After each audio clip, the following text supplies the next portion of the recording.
Assalamualaikum warahmatullahi wabarakatuh. Saya Syifa Raiman dari kelompok 4 nomor absen. Adapun pokok-pokok sistem pemerintahan setelah amandemen UUD 1945 adalah sebagai berikut. 1. Bentuk negara kesatuan dengan prinsip otonomi daerah yang luas. Wilayah negara terbagi dalam beberapa provinsi. 2. Bentuk pemerintahan adalah republik konstitusional, sedangkan sistem pemerintahan adalah presidensial. 3. Presiden adalah kepala negara dan sekaligus kepala pemerintahan. 4. Presiden dan wakil presiden dipilih langsung oleh rakyat dalam satu paket. 5. Kabinet atau menteri diangkat oleh presiden. 6. Parlemen terdiri atas 2 bagian. 7.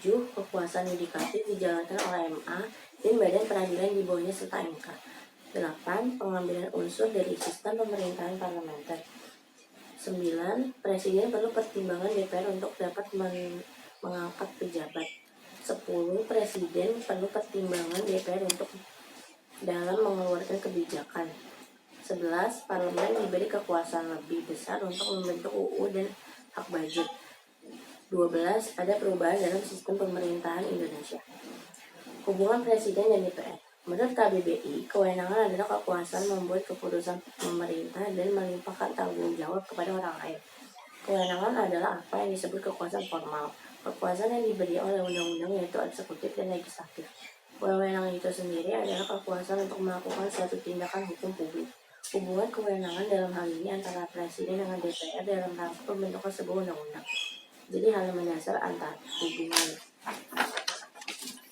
keduanya adalah melaksanakan pembentukan UU dan tidak akan bisa terlaksana apabila tidak sejalan. Salah satu jenis hubungan kewenangan antara lain hubungan perundang-undangan yang merupakan konsekuensi dari pemerintah dalam rangka mengatur kepentingan rakyat. Hubungan ini sifatnya dua arah. Untuk menemukan konsep dan mengembangkan pola hubungan antara Presiden dan DPR menggunakan teori pemisahan kekuasaan dan pembagian kekuasaan.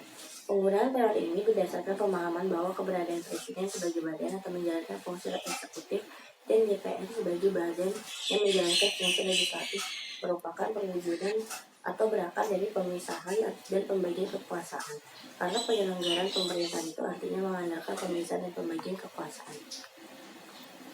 Keterkaitan antara keduanya, lembaga tersebut tentu adalah hubungan keselarasan dan kemitraan. Hubungan tersebut sebenarnya telah mendapat landasan kuat dalam pembukaan UUD 1945 alinea keempat, terutama melalui prinsip dalam Pancasila, yaitu keseimbangan, keselarasan, dan keserasian. Terima kasih.